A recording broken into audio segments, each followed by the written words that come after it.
Hello, everyone, and welcome back for another WFA interview. Today, my guest is someone who has been involved in powerchair football for almost 20 years and has seen the game grow from its humble beginnings to what it is today. And away from football, she's very busy with her job, working for the charity Level Playing Field. Hello, and welcome to Nicky Baker. Nicky, how are you? Hi, I'm good, thank you, Adam. Well, thanks for being involved today and speaking to me. Really looking forward to it. So you've been involved for a long time now, almost 2 decades. Can you give me a little bit of background as to when you first began playing powerchair football? Yeah, so I began playing powerchair football when it first actually arrived in the country. I'd been a spectator for a long time. My sister had been playing football in the running game, and I'd always wanted to get involved. But because of access reasons, I couldn't really coach or referee because of on muddy, wet fields, power chairs don't mix well. And then I saw a poster for powerchair football. And one of the organisers was an organisation who my sister's team were also involved in. So I contacted them and asked them if I could get involved, and was involved in the first couple of tournaments that were held in this country. And then was lucky enough to actually make some contacts internationally and was able to attend the first ever international meeting of what is now FIFA, but it went through many name changes and arguments over what it should be called. And the first meeting was to talk about the laws of the game, how it should be developed internationally, and how the game could be grown internationally. From there was then other international meetings arranged, the main one being actually in Portugal, to firstly see which set of rules or laws of the game we were going to go with. So, because at the time, everyone had their own very unique style of playing. The English style of the game mirrored the running game. The Americans were more like American footballers. The Japanese and the Canadians and the French all just had their own variations. So it was very difficult to try play in any tournaments when you all had completely different sets of rules and even interpretations of the rules. Things like with the Americans and the Canadians, they had timeouts in the game, which was a bit of a shock when somebody called a timeout when you was playing. What's one of those, we were asking, because we'd never heard of it over here.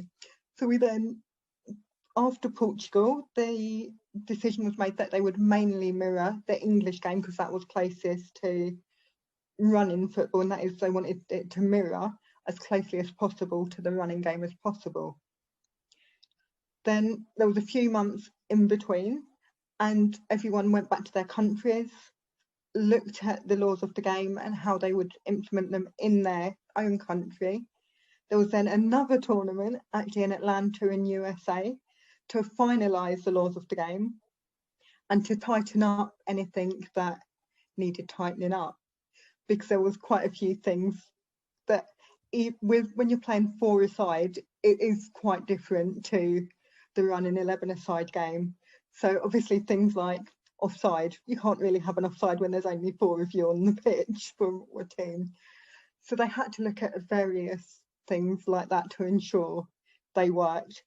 One of the other things that didn't used to work so well was there was no spacing of the game. So you would have 8-powered wheelchairs basically all just piling around the ball, pushing each other to see who had the strongest wheelchair really, which didn't also work. So over time, the game has developed, and within that, we've then got the 2-on-1 rules so that people now are more spaced out so that the game flows easier.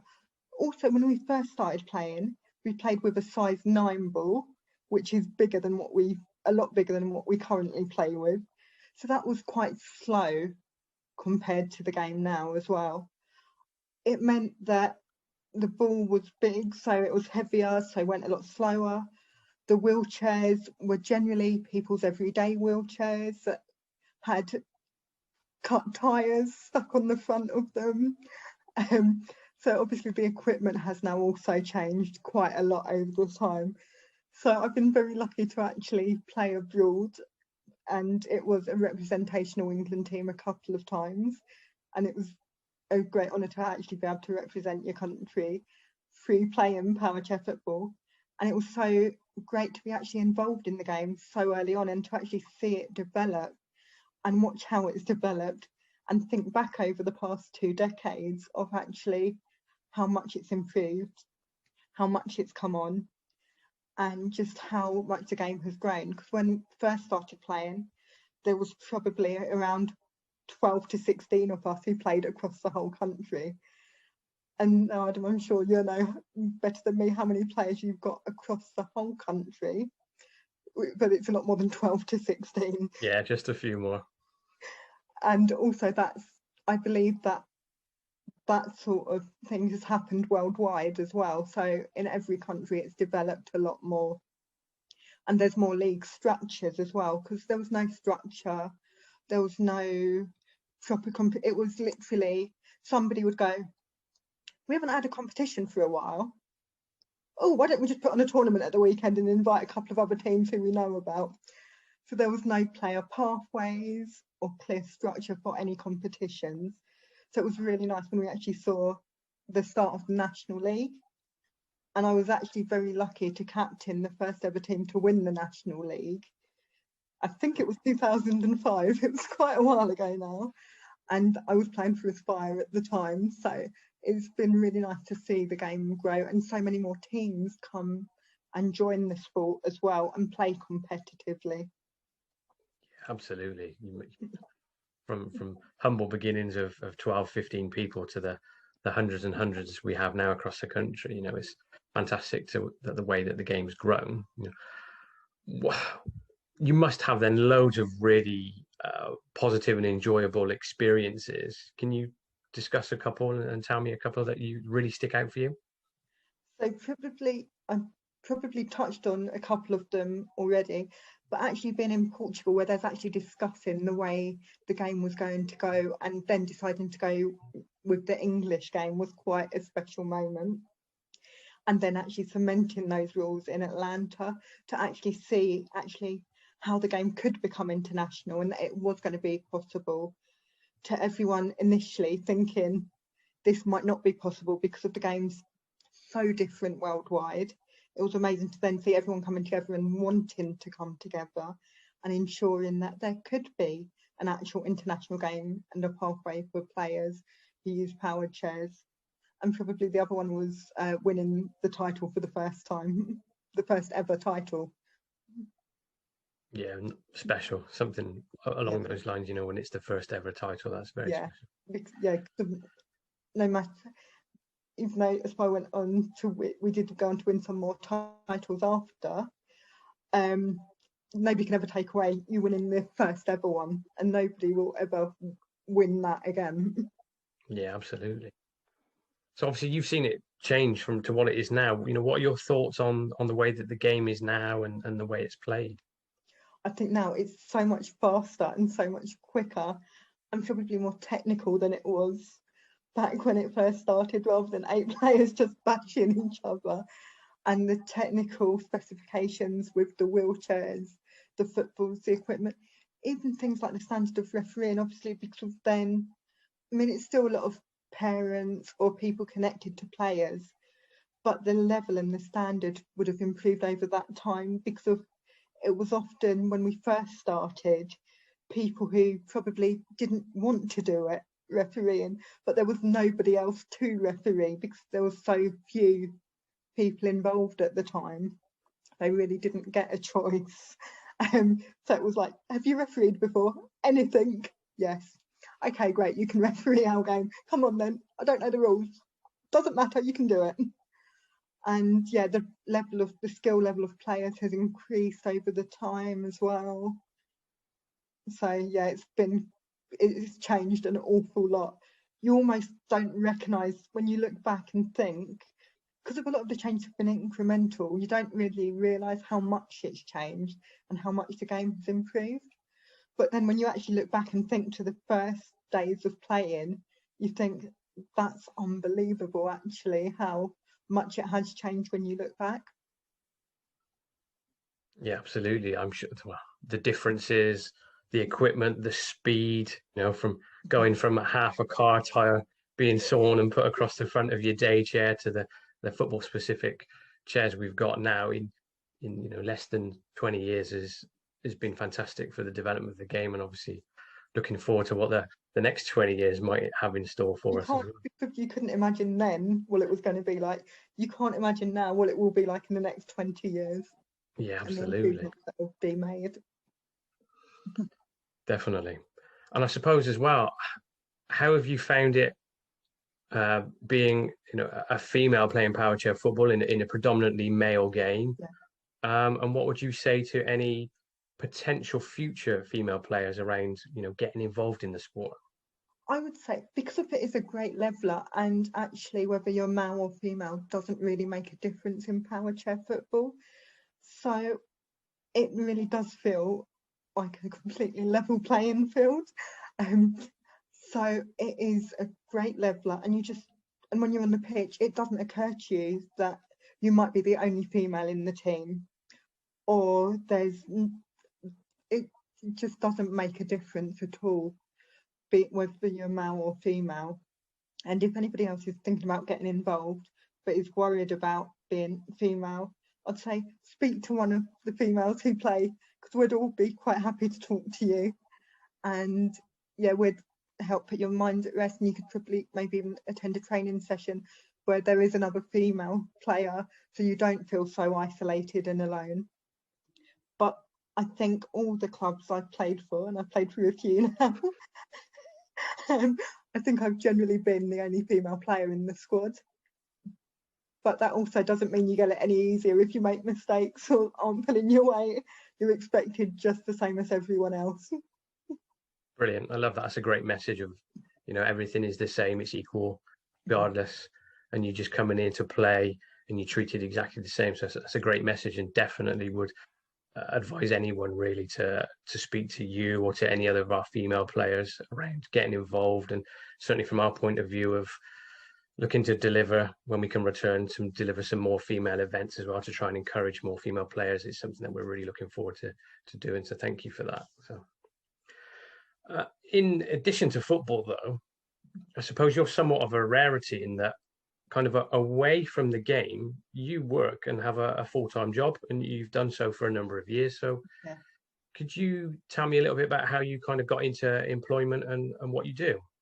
Okay, so when I left college, I decided I didn't want to go to uni. I decided it just wasn't for me at this time. I actually studied a degree actually later on through Open University, because I just felt I wanted that qualification. But at the time, I decided university just wasn't for me. So I started looking into opportunities. I was initially offered a job or a potential job, but it actually fell through due to funding issues. And so I was left not knowing what to do. So I started looking around, but I knew I wanted to work and definitely wanted to work full time.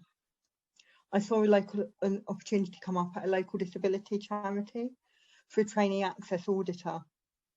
So for those who don't know what an access auditor is, it's somebody who goes to buildings, sees how accessible they are, and then writes reports saying how accessible they are against the standards, against building standards and building regulations, and whether it's reasonable for that company or organisation to change them.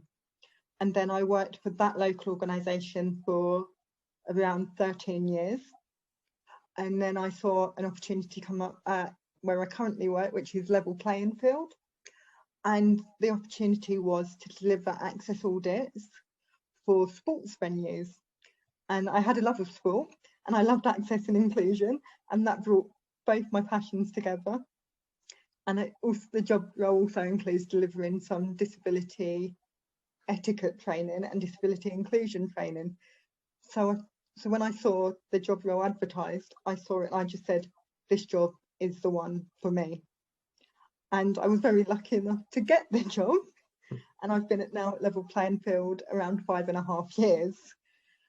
So I go out in normal times to sports clubs and see how accessible they are, provide the sports clubs with reports. We go back on a match day to see, because of how a sports stadia is very different on a match day and a non-match day. And it may be harder for some disabled people to access some of the facilities on a match day due to the sheer number of people. So we also try looking at solutions for things that come up like that. And it might just be a simple solution such as a sign to indicate where an accessible facility is so that people know where to go so they're not travelling further than necessary. And when we're doing the access audits, we look from a pan disability perspective, so that covers a range of disabilities. I'm actually an accredited access auditor with the National Register of Access Consultants. There's actually only, I believe, just over 100 of us accredited now nationally. So I've been one of the very few people left who's still qualified to do it. But yeah, it means you do it from a pan disability perspective and you think about all different disabilities. Obviously, we've been a wheelchair user myself. I can use some of my own personal experience, but I try looking at it from everyone's perspective. And I do that by talking to other spectators to see their experience and the sort of issues they may face when attending. Also speaking to organisations that represent people, and once again looking at standards that are actually set out in building regulations. And I think one thing that is important to say is if you actually need support for working, there is actually a scheme called Access to Work, which I have full-time PA support through, so that if you think you couldn't work without support, that is available. It is obviously assessed, so it's not a guarantee that everyone will get it and get as much as they would like. It's as much as you need, and they can also pay for additional costs of equipment. Things like I have voice dictation software, because of when the reports I write are quite lengthy. They can be 200 to 300 pages. And due to my disability, I would find it very difficult to write them at the speed I needed. So Access to Work provided this software. With travelling, if you need to travel and it costs you more, you still need to pay what a non-disabled person would pay for travel. But Access to Work are sometimes able to top up the cost of travel if it's not something your employer should already be paying for. But things like if you're commuting and you've got to get a taxi rather than a bus or a train, then Access to Work would pay for the taxi, but you would still pay as if you were getting public transport, the contribution towards that. Fantastic, some great advice there, Nicky, thank you. And obviously, you've been involved now in assessing facilities for a number of years. And obviously the last 4, 5, 6 years, you've been involved in sports facilities and stadia. How have sports facilities and stadiums improved their access over the last few years? They've definitely started getting it better, and also they've started becoming a lot more switched on to it. A lot of clubs have started realising that disabled people have an estimated spending power of £249 billion. And when people are saying, oh, but it might cost us a bit to make those changes, when they realise that actually they might get more in return. And there has been case studies where we've seen where they've made it accessible for one disabled person, and that person has then ended up becoming a season ticket holder with the rest of their family, and all the merchandise they would buy in terms of shirts as well, and even things like food and drinks on the day. So making a change for a disabled person, even though they may initially think it's expensive, in the long term, it actually repays them. And also it's morally and ethically the right thing to do. Yeah, absolutely. Absolutely. And I suppose we've seen linking to power chair football, a lot of our community love football, and many of them are either attend games or are season ticket holders themselves, aren't they? Yes, they are. So, and I think also the fact that sometimes when people play power chair football, they may get confidence to go if they're seeing that other people who are also playing actually have the confidence to go and that it is accessible. And I know maybe a lot of people within the power chair football community actually need change in places, and the provision of change in places, particularly at Premier League clubs, has improved greatly in the past few years.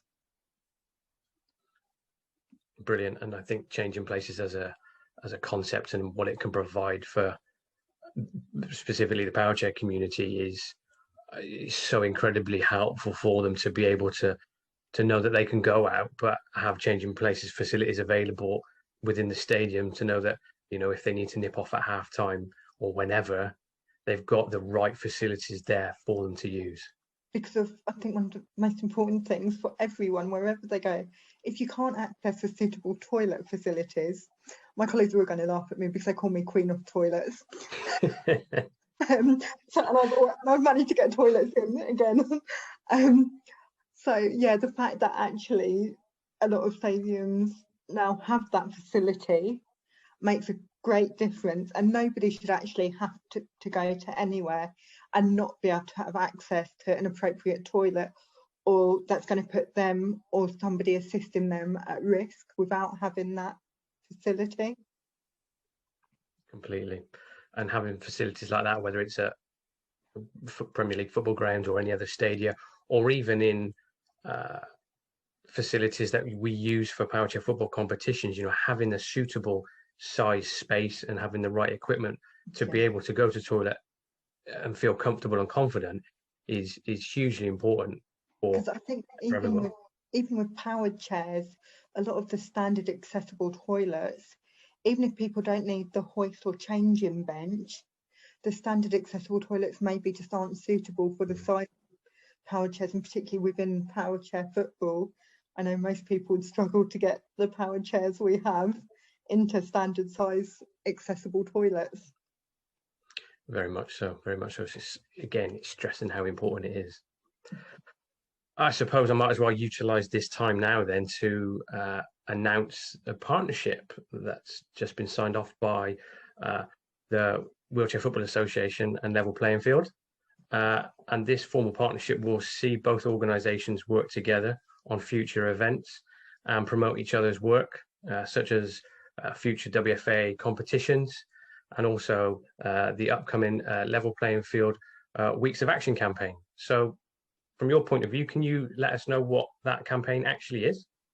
Yes, so the Level Playing Field Weeks of Action is a chance for clubs, normally when they've got spectators in, to help demonstrate what accessible facilities they've got. But we're still asking clubs to do this. But also this year, because of COVID-19, we have taken the campaign virtual. So we are asking clubs to still get involved, and spectators can still get involved as well. And the dates are the 27th of February, Saturday 27th of February, to Sunday the 14th of March. That includes 3 play-in weekends for our clubs. And yeah, it's just really to celebrate access and inclusion and what facilities they do have and are able to provide. So we're asking clubs to do things like, if they can't do anything else, to maybe ask a player to meet with some disabled spectators. If there's disabled supporters associations at the clubs, to ask them to get involved and ask them to demonstrate what they've been doing. A lot of the clubs and disabled supporters associations throughout the country have been doing some great work during the pandemic to actually help support the disabled spectators. So we're really asking them to celebrate that and show that and demonstrate what they've been doing throughout this time, because we know some clubs have said they've spoken to people who said, you're the only person who I've spoken to in nearly a year. And it's great to hear that the clubs are doing that. It's sad to hear that people have been left for that long and the only contact has been a club. But it's been great to hear that clubs have still been keeping in contact with their spectators. We also recently done a survey about access to this online streaming services. And generally we found that a lot of disabled spectators said they could access streaming services completely independently. A lot of them said it was great that they could do it independently, but they would much rather be in the stadium watching. Yeah, absolutely. Not surprised at all by them. Yeah. So I suppose then from the power chair football community point of view, how can people get involved or find out more information? So they can go to our website, which is www.levelplayingfield.org.uk, and there's a lot of information there. And also speak to the local club. If they haven't already, if they're not already a fan of the club, or speak to the club which they are a fan of. So I know that's not always a local team. Brilliant. And I think certainly from our point of view, and I know that we're really looking forward to the partnership and working with Level Playing Field in the future to promote all the different activities and events that you have, and obviously from what we have going forward as well, obviously once we return to activity. So I think it's something that is going to be really mutually beneficial for both organisations and who we cater for. Yeah, I think it would be great, and like you said, really help, because a lot of that, both of our work overlaps quite a lot with disability access, inclusion, and promotion of activities for disabled spectators or participants. Yeah, absolutely. And if people want to speak and contact you directly, Nicky, is it the best to do that through the website? Yeah, they go onto the website. There's a general contact email address, but that can be directed to me. Brilliant. Fantastic. That's great to know. Really useful for our communities. Well, I suppose there's nothing more for me to say other than fascinating story. Someone who's been involved from almost essentially day one to see how the game of power chair football has grown and evolved to what it is now, but also having real impact and supporting the disabled community in sporting context away from football as well. So it's been great to learn more about your story, Nicky. So thank you personally from me, and great for everyone else to be able to watch this and learn about who you are and what you do. Thank you. Brilliant. Nicky, thanks very much for your time. Really appreciate it, and look forward to seeing you in the flesh, hopefully in the coming weeks and months ahead. Let's hope so. Thanks, Nicky.